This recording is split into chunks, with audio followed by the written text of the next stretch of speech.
cured 24 hours yet.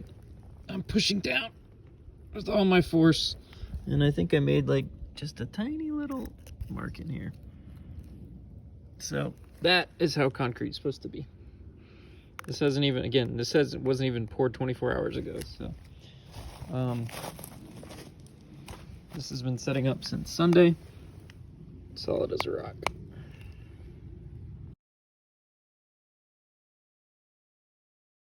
About the board. Oh, look, I didn't accept it. Then you took on that wood. Done. Okay. And Carter, I need to tell you something. Carter, listen. Look, don't step on that board right there because it's made out of concrete. It can easily break. So don't step on there. All right, doing a little video here about setting post bases. So you can't see it there, but I hung the plumb bob. It's on my little bracket thingy to set this in the right spot. I hung it down here. It marked exactly where I needed to put my hole. And normally you'd probably want to do this kind of after the fact, but this is so tall that I don't want to be messing around with all that. So I'm going to go ahead and set it now. At the end of the day, if my post is, because it's so tall, if it's an 1/8 inch out of plumb or something like that, or 1/4 inch, whatever, so be it. It's not really going to be noticeable at all compared to like a really short post. And if you're an 1/8 inch out of plumb, you're really going to be able to see that. So what you want to do is take a hammer drill. I use an SDS drill. You can use a hammer drill, but honestly, these are a godsend here. They drill like a hot knife through butter. I've got it on the hammer and drill section, and I've got an SDS. This is the Bosch Sds Plus. There's a smaller version of this. I bought this as the big one just so I can demo stuff too out with it. I have some chisels and stuff for it. You can rent these also for like 20 bucks for the day or something. So you're going to want to drill this down the depth of your fastener. So here's two different kinds of fasteners. So this is a wedge type fastener, and this is a Simpson Titan anchor. These are awesome. These Simpson Titan anchors are awesome. I only have one of these today, so I went ahead and I'm just using these anchors that came with the post bases. These are Simpson post bases. In case you haven't ever built a deck before, you probably want to allocate another probably $1,000 for Simpson strong tie connectors and brackets and all these metal brackets. They're all required by code now, and I'm pretty sure that Simpson strong tie heavily lobbied for that. It's all good stuff, but it is expensive. So when I built that deck extension there, that extension over there, between all the Simpson strong tie stuff I had on that, it was like another $1,000 in hardware. So these are the two different ones. These Titan anchors work like a screw, and you just blast them in with an impact driver, and they just boom. These things hold like, I had to bust one out one time, and it literally just like destroyed the concrete to get it out. Like it wouldn't come out. These hold, despite their small little threads there, they hold tight. And then the way these anchors work is you kind of thread this all the way up to the top, and then you pound the anchor in like this down in the hole. And then as you start to tighten up, this little collar slides up on this. This is a wedge here.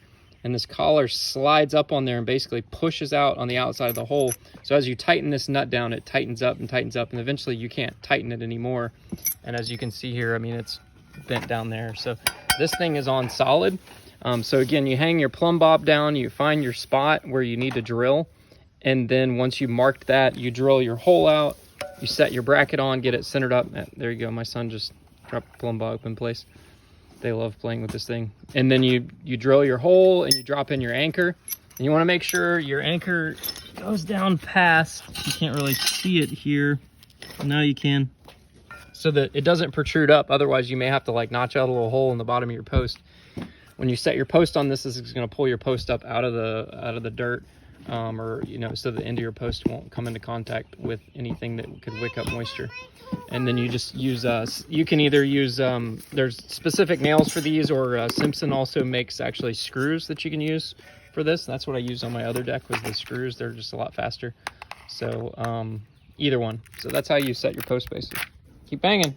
Watch your, no, don't bang with your hand there because you'll hit it. You only need to hold it for a short period of time, and then you just bang without it, okay? Because you could hit your hand and hurt your hand real bad, okay? So keep hitting. Keep hitting. I need my gloves on, Daddy. I need my gloves on, Daddy. I think we're gonna need a bigger hammer. I need my gloves on. I need my gloves on. Why are you talking so far close to my face? I need gloves on. I don't know where your gloves are. They're in the house. They're in the house? Yeah. You're getting mud all over my pants.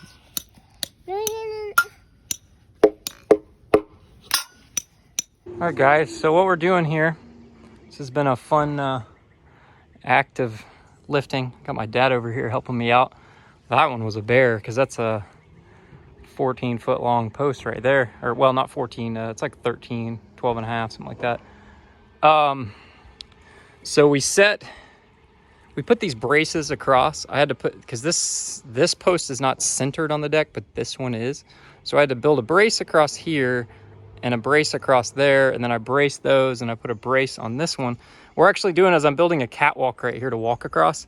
I'm going to run some other joists here and just crisscross them, and then I'm going to put a couple 2x8s across the top of them, and that'll be a little catwalk because I cut that one wrong. I got to cut about 2 inches off of it. I was sticking a laser up on the deck and shooting a laser out and marking my measurement for my post length, and I forgot to subtract 2 inches because the laser's 2 inches above the height of the deck.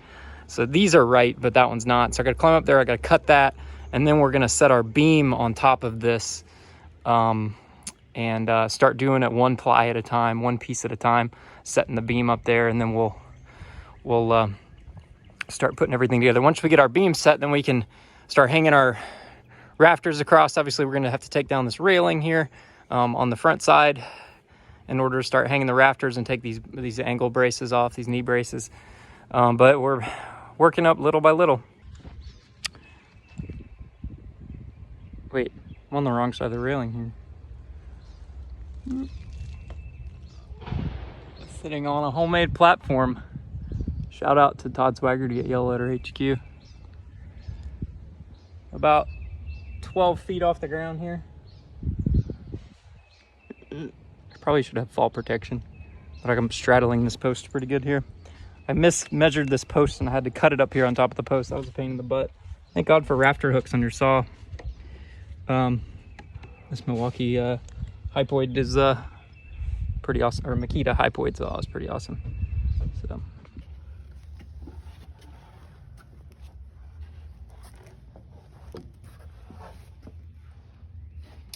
All right, so we got the beam up with the help of my dad. Got the beam here. We've got a triple 2x10 here hanging up on these 6x6s. I tied the ends with some corner brackets. I also put what's called a mending plate over here on the side just to tie it all together. I think I might actually add some threaded rod across here as a lateral support to kind of pull this into the other deck.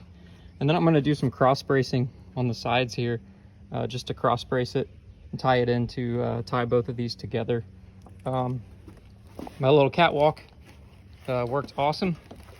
So I built this little catwalk up here, and you can just walk all the way across from one side to the other. Got a surface to hold on to here. You can see here we got a corner bracket in there. So what happens when boards get a little wonky, there's a little bit of a cup to it. I should have flipped this board around, but it's okay. It'll be all right. So tied it in there, corner bracket, and then I used a different corner bracket over there that's got some pretty meatier fasteners there. And again, I think I might do some threaded rod from here into that beam, tie them together and tighten them up together just to create some tension and pull it against the other deck. So that's that. Now we're ready to start hanging joists. As you can see, I got my joists marked there, got my joists marked down there.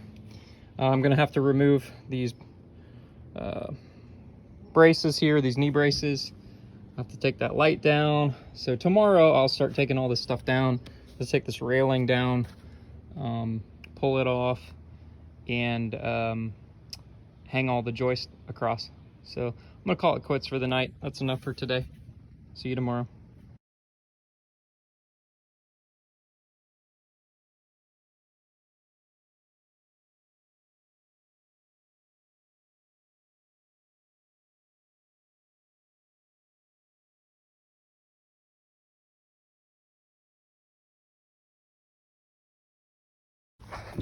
On. All right.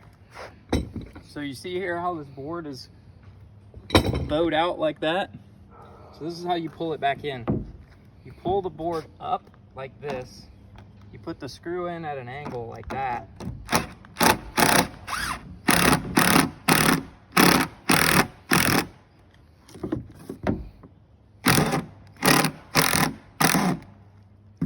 Drive it in. You see how it pulled it down? Pulled it in tight. I'll put another screw in right here.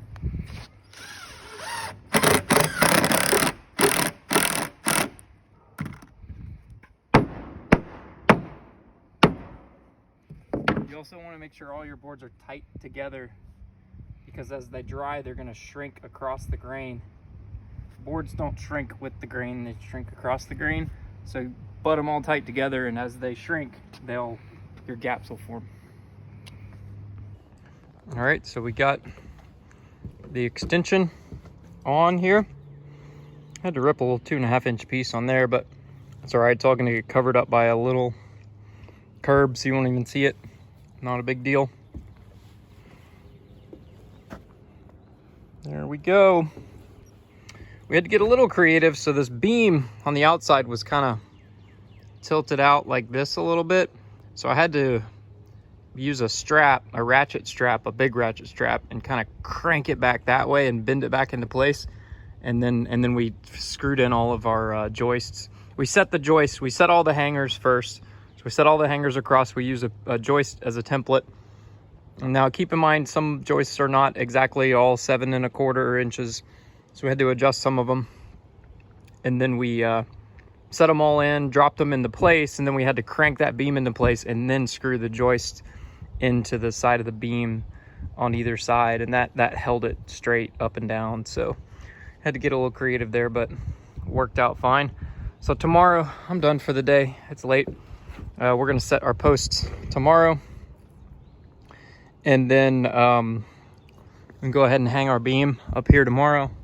And then maybe I'll get into pulling all this siding off here, pull the siding off the house, and hang the ledger. We're gonna have to hang a ledger right up there, and we'll have to hang another ledger right down here. And then our rafters will hang off of that ledger, and then the ceiling joist will hang off of the other ledger. And then we'll go across and rest on top of a beam right across here. And there will be another double beam that runs that way down the side, and that way down that side. We'll have an intermediate post here. It really isn't a bearing post.